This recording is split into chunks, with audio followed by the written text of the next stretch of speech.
Menarik untuk melihat kisah Tuhan Allah menciptakan manusia yang tercatat dalam Kejadian 2 ayat 7, di mana Allah membentuk manusia dari debu tanah dan menghembuskan napas ke dalam hidungnya sehingga dia menjadi makhluk yang hidup. Itu berarti dalam penciptaan manusia ada unsur debu tanahnya dan ada unsur napas hidup dari Yang Maha Kuasa.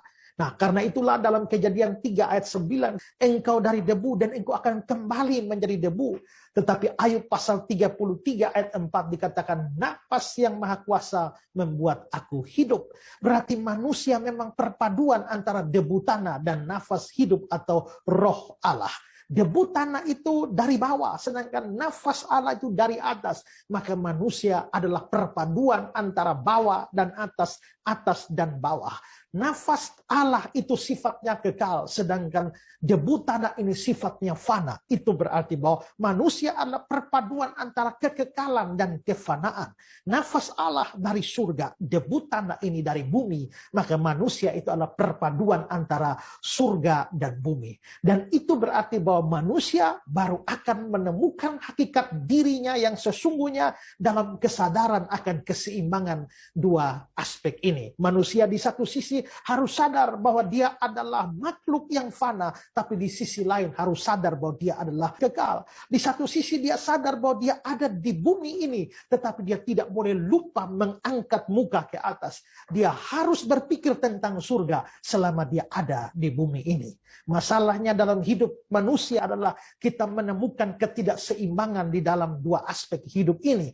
Ada orang-orang yang hidup di bumi ini dan hanya konsentrasi di bumi, tapi tidak pernah mengangkat mukanya ke surga. Yang dia kejar adalah seluruh hal yang sifat duniawi. Uang, kekayaan, harta, dan segala macam kenikmatan duniawi. Tanpa peduli tentang urusan-urusan yang sifat rohani, beribadah, baca Alkitab, berdoa, atau berbakti kepada Tuhan. Sama sekali tidak ada dalam pikirannya.